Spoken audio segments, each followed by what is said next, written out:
नमस्कार मैत्रिणींनो, खमंगमध्ये आपले स्वागत आहे।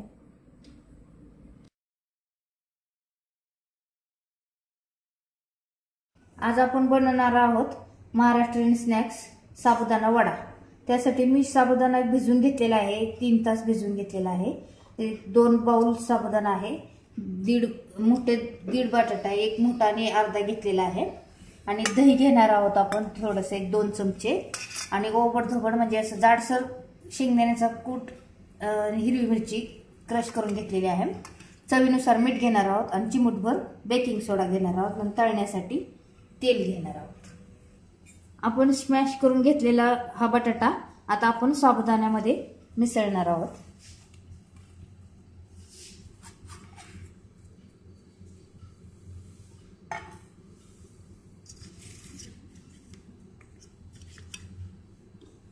हा शेंगदाण्याचा कूट तो पण यामध्ये घालून देऊ।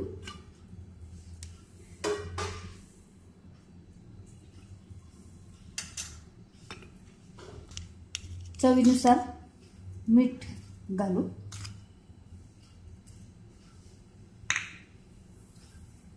दही घालायचे, दह्यामुळे वड्यांना खूप छान चव येते।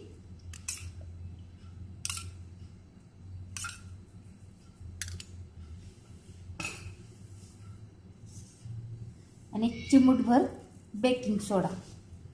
आणि आता आपण हे व्यवस्थित मळून घेऊ। आपण आता हे मळून घेतलेलं आहे, तर आता आपण याचे वडे बनवणार आहोत। शेंगदाणे थोडेसे मोठेच ठेवायचे, म्हणजे दाताखाली आले पाहिजे, असे छान वाटतात। थोडा पाण्याचा हात घ्यायचा,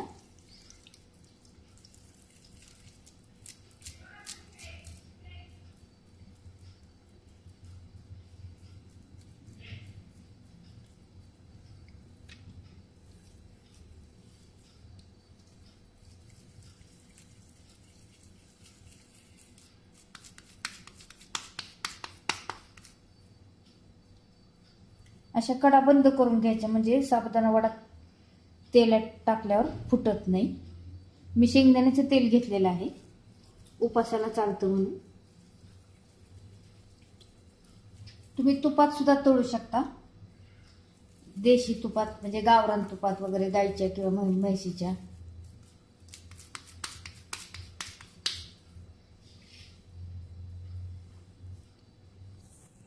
आता आपलं तेल गरम झालेले, आपण त्यामध्ये वडे सोडून घेऊ। मंद फ्लेमवर तळायचे।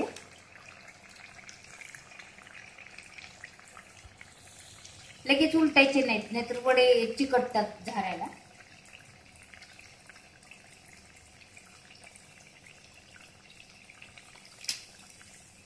आता उलटून देऊ आपण हा वडा।